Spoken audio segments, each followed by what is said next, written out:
Hey guys! না না, এটা হচ্ছে না। দিবালাকে ছাড়া বিশ্বকাপ খেলবো না। দিবালাকে আর্জেন্টিনা দলে রাখতেই হবে। হঠাৎ করেই লাইভে এসে একই বললেন আর্জেন্টিনার অধিনায়ক লিওনেল মেসি। বিস্তারিত দেখুন পুরো ভিডিওতে। দর্শক, সম্প্রতি আর্জেন্টিনা দলের স্কোয়াড নিয়ে চলছে নানা আলোচনা। বিশেষ করে পাওলো দিবালার দলে থাকা না থাকা নিয়ে ভক্তদের মধ্যে তৈরি হয়েছে ব্যাপক উত্তেজনা। ঠিক এমন সময় লাইভে এসে মেসি দিবালাকে নিয়ে নিজের অনুভূতি প্রকাশ করেন।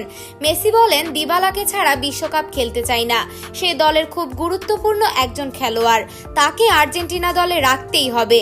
মেসির এমন মন্তব্য শুনে অবাক হয়ে যান ফুটবল ভক্তরা, কারণ সাধারণত দল নির্বাচন নিয়ে প্রকাশ্যে খুব কমই কথা বলেন আর্জেন্টাইন অধিনায়ক। শুধু তাই নয়, মেসি আরও বলেন যে দিবালার অভিজ্ঞতা এবং আক্রমণ ভাগে তার উপস্থিতি দলের জন্য অনেক বড় শক্তি। গুরুত্বপূর্ণ ম্যাচে দিবালা যে কোনো সময় ম্যাচের মোড় ঘুরিয়ে দিতে পারেন বলেও মন্তব্য করেন তিনি।